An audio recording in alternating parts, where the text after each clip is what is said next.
Today we're replacing the battery in a Chamberlain 956CB Keychain garage door remote.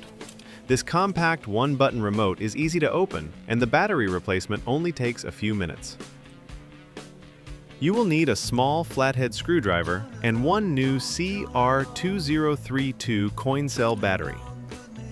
Start by locating the small opening slot at the bottom of the remote. Insert the tip of the flathead screwdriver into the slot and gently twist it. The two halves of the remote should begin to separate. Open the casing carefully. The keychain ring is held between the two sections and may detach as soon as the remote comes apart.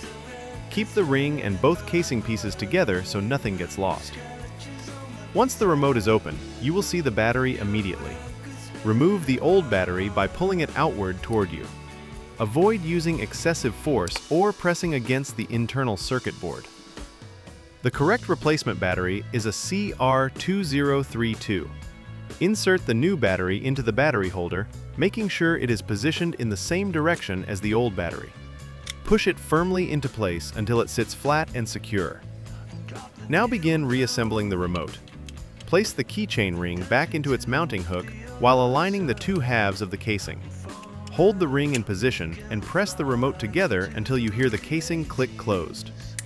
Check that there are no gaps around the edges and that the keychain ring is secured properly. Finally, press the remote button and test it with the garage door opener. That's it! Your Chamberlain 956CB battery replacement is complete.